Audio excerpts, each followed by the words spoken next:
Shalom, queridos. Hoje é o capítulo 6 da carta de Paulo aos Romanos. Tem como tema como se manter longe do pecado. Como se manter longe do pecado. Nesse capítulo 6 de Romanos, nós estudamos e veremos que Paulo apresentará os motivos de não vivermos mais na prática do pecado. Ao passarmos pelo batismo, declaramos publicamente a todos, aos céus e à terra, que estamos mortos para o pecado e vivos para Deus. Antes éramos escravos do pecado e do diabo, mas agora somos escravos da justiça e vivemos para Deus. Mesmo sendo justificados pela fé, não podemos viver no pecado como antigamente. Recebemos Jesus como Senhor e Salvador e nos declaramos mortos para a nossa vida pecaminosa.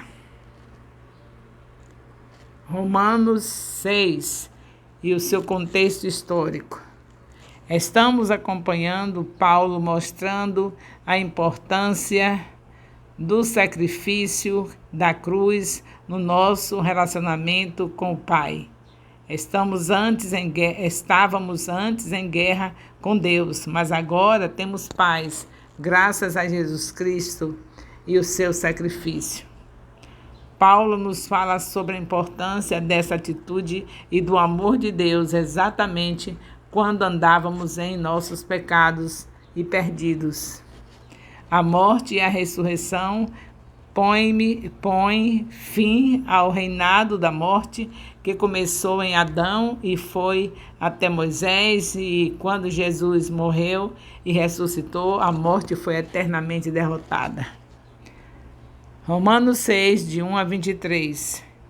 Pode uma pessoa justificada por Deus viver da mesma maneira que vivia antes da justificação? Essa foi uma pergunta importante nos debates da reforma. Se onde aumentou o pecado, transbordou a graça, por que não cometer mais pecados para receber mais graça? Essa é uma pergunta muito séria. Alguns falsos mestres na história da igreja chegaram a defender que a pessoa pode experimentar mais graça cometendo mais pecado. Esse capítulo explica a razão pela qual isso é impossível. Romanos 6, de 1 a 2. Mortos para o pecado. Paulo rejeitou a influência da inválida. Paulo rejeitou a inferência inválida com a expressão enérgica de forma alguma. De jeito nenhum. Essa tradução habilmente feita por alguém que estudou bastante, Phillips, ele fez a tradução com toda habilidade. Que ideia medonha! Paulo argumenta que os cristãos morreram para o pecado. Se morreu para o pecado, como é que vai querer pecar muito para poder usufruir mais da graça? Quem pensa desse jeito, com certeza ainda não conheceu a Jesus. O apóstolo não quer dizer que nossa natureza pecaminosa tenha sido eliminada na cruz ou no momento de nossa conversão ou batismo. Em vez disso, como ele diz em outro lugar, Deus, ele nos livrou do poder das trevas e nos transferiu para o reino do seu amado Filho. Colossenses 1,13. Tendo experimentado essa transferência, ousaremos continuar vivendo no pecado? Então, não tem como a gente aceitar uma ideia dessa. De que porque quanto mais tiver pecado, onde tiver mais pecado, aí superabundou a graça. Isso não está dizendo que a gente vai pecar só para a graça superabundar. Só fala essas coisas, só requer uma conversa dessa aqueles que estão realmente ainda sem entender quem é Jesus.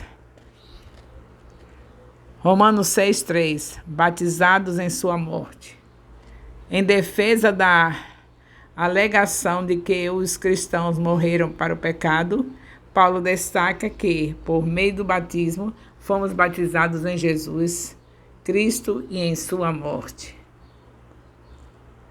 Romanos 6,4. Sepultados com Cristo. Nós, cristãos, somos simbolicamente sepultados com Cristo por meio do batismo e ressuscitados com Ele dos mortos, a fim de que andemos em novidade de vida. Isso deixa claro o absurdo da ideia de que podemos continuar no pecado para que a graça aumente. Romanos 6,5. Semelhança na morte, semelhança na ressurreição.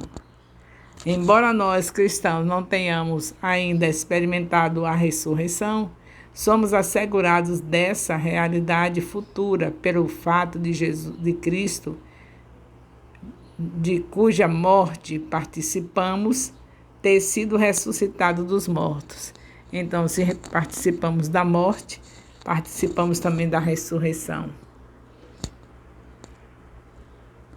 O nosso velho homem é tudo aquilo que éramos antes de nos tornarmos cristãos. Tudo que a gente fazia antes é o velho homem. Em contraste, o novo homem é aquilo que somos assim que nos tornamos cristãos.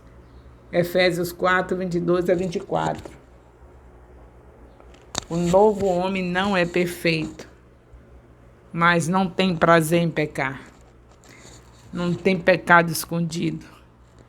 Tem pecados confessados e logo que se confessa, Deus perdoa e ainda purifica.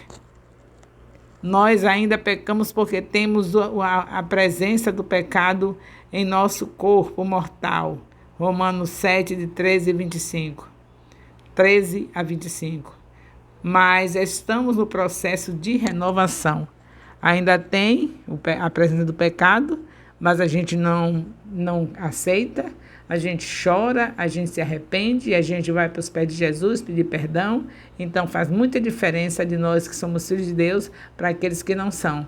Porque quem é filho de Deus nunca sentirá mais prazer em pecar. Nunca. Odeia o pecado, peca por acidente. Temos assim a resposta para a pergunta sobre se um cristão pode ainda viver no pecado. Não podemos viver como o passado, porque o velho homem foi crucificado com ele, com Cristo. Em Cristo, o cristão é uma nova criatura. 2 Coríntios 5,17. Romanos 6,7. O morto não peca. O pecado não tem direito algum sobre uma pessoa morta e não pode reivindicar lealmente alguma coisa. Romanos 6, de 8 a 9. Se morremos com ele, viveremos com ele. Foi por causa do pecado que a morte exerceu seu domínio sobre Jesus. Mas ele ressuscitou para viver eternamente. A morte não tem mais domínio sobre o cristão, porque morremos em Cristo, que já não morre mais. Romanos 6,10. Viver para Deus. Jesus passou por uma transformação irreversível em sua morte e ressurreição. Os cristãos também experimentam uma transformação irreversível. Morremos para o velho homem na conversão e depois disso vivemos como novas criaturas, como Jesus Cristo vive para Deus. Romanos 6,11. A ordem aos romanos. Essa é a primeira ordem no livro de Romanos. Romanos 6, de 12 a 13. Instrumentos de justiça a Deus. O cristão, como membro do novo reino, não deve oferecer nenhuma ajuda para o antigo rei Satanás e o pecado e seu reino. Ainda somos escravos, mas agora temos um novo dono. Observamos que Paulo continua a personificação do pecado como um rei, completo com um rei que procura expandir o seu domínio. Há uma guerra espiritual entre esses dois reinos.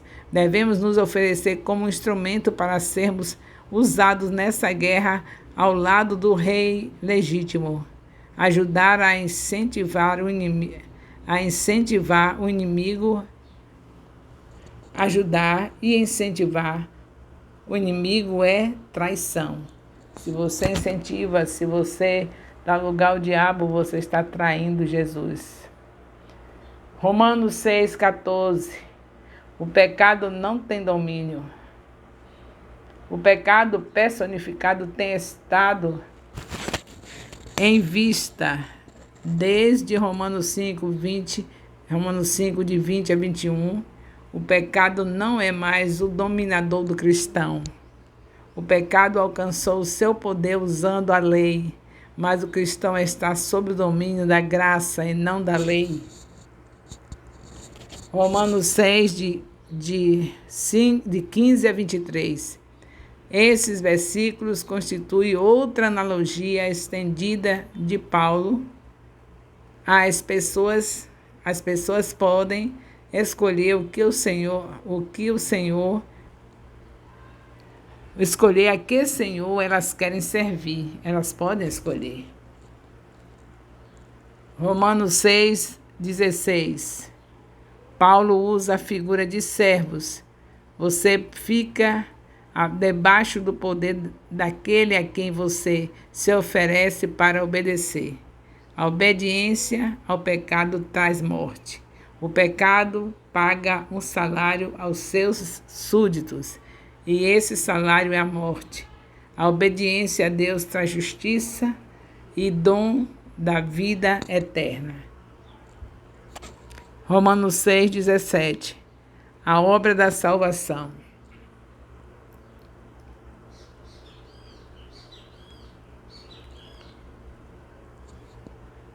Romanos 6, 18 a 19.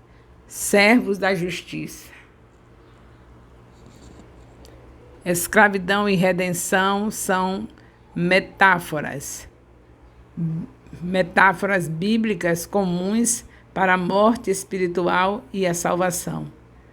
Os hebreus estiveram outrora no cativeiro do Egito. Deus rompeu o cativeiro para que eles pudessem sair do Egito e adorá-lo. Semelhantemente, os cristãos romanos estiveram outrora no cativeiro espiritual dos falsos deuses, mas o Senhor os libertou para que eles se tornassem servos da justiça. Romanos 6, de 20 a 23. O dom de Deus é a vida. Como servos de Deus, os cristãos produzem fruto. João 15, de 1 a 8. Esse é a obra de santificação, ou santidade, em suas vidas. E o produto final é a vida eterna.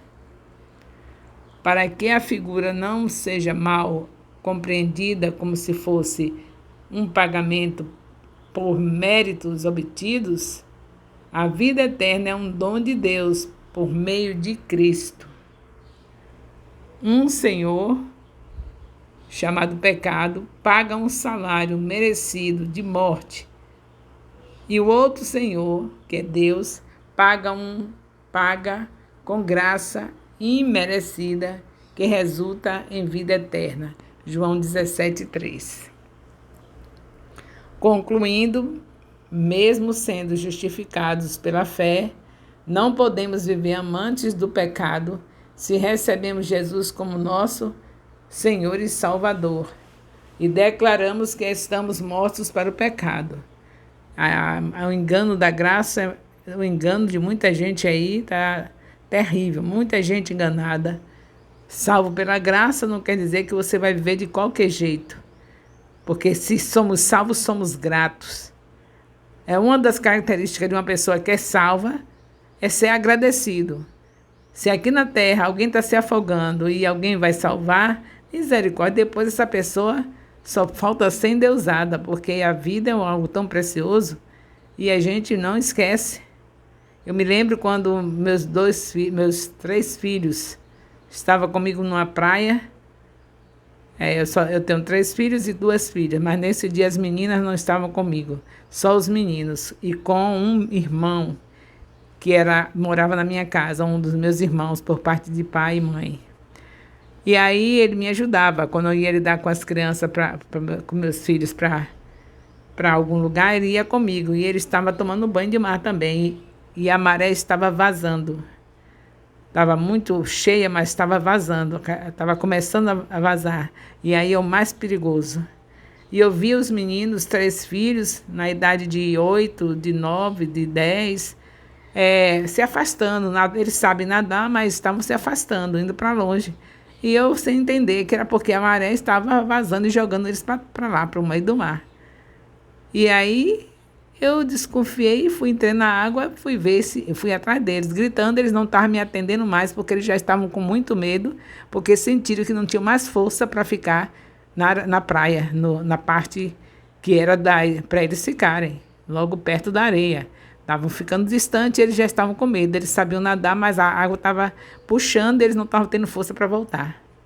Foi aí então que meu irmão, que já era um adolescente de 16 anos, salvou todos os 3, foi usado por Deus. Essa gratidão é para sempre. Ele foi usado por Deus. Então, como é que a pessoa, uma vida que meus filhos foram salvos livres desse afogamento, mas um dia vai ter que morrer. Então, eles tiveram direito a viver, mas é uma vida que lá para, no máximo, 100, 120, acaba. Agora, imagine o Senhor Jesus, que nos deu a vida eterna, nos salvou da morte espiritual. Nós íamos para o inferno. Sem Deus é morte, é trevas. E aí vem Jesus e nos dá vida eterna, luz, paz, paraíso, uma cidade que não precisa de lâmpada, porque Jesus é a lâmpada desse lugar. Não precisa de sol, diz Apocalipse, o livro de Apocalipse. Então é para a gente ser muito grato. E aí daquele que não for, que não observe o que é que tem que fazer, porque se não está observando, pode tirar o cavalinho da chuva que não foi salvo, porque um salvo é aquele que é grato. E quem é grato vai observar Mateus capítulo 25, de 31 a 46, que vê o que é que Deus quer de gratidão da nossa vida. Fique curioso e vai estudar Mateus 25, de 31 a 46. E veja como é que Jesus vai chamar aqueles que são salvos, são filhos, porque os filhos vai ser chamado daquele jeito, porque filho faz aquilo que ele está falando, em Mateus 25. Quem é filho faz. Não tem para onde correr, sente essa necessidade dentro, porque o Espírito Santo chama para isso. Quem é filho tem o Espírito Santo. Então tenhamos cuidado com essa salvação, se é salvo mesmo. Observe que está escrito em Mateus 25, de 31 a 46. E tenha certeza que se você fizer isso, que está escrito em Mateus 31, Mateus 25, de 31 a 46, além de sinalizar que realmente você é um filho de Deus, ainda tem outra coisa, você também se torna um grande discipulador. Porque toda pessoa que faz as boas obras vai encontrar em cada família que ajudou pelo menos um discípulo. Não tem como você ajudar uma família a fazer o que Jesus está mandando em Mateus 25 e você não ter discipulado. Não ter 12 discípulos, pelo menos, que também não precisa ter mais do que 12. Jesus teve 12 e lhe deu o Espírito Santo para te capacitar, como ele foi capacitado pelo Espírito Santo para ter 12. E deu o Espírito Santo para você também ter 12 discípulos. Se você não consegue 12 discípulos, tenha paciência. Vá rever seus conceitos e valores, porque o que está escrito ali em Mateus 25, de 31 a 46, é para a gente prestar atenção. O negócio é sério. Bem, encerramos os comentários de Romanos, capítulo 6. O amor de Deus, nosso Pai, a graça salvadora do nosso Senhor Jesus Cristo, a comunhão do Espírito Santo seja com todos os discipuladores e discípulos do MAI FJ, com todos os líderes de célula e componentes de células do MAI FJ, desde agora e para sempre. Amém. Louvado seja Deus.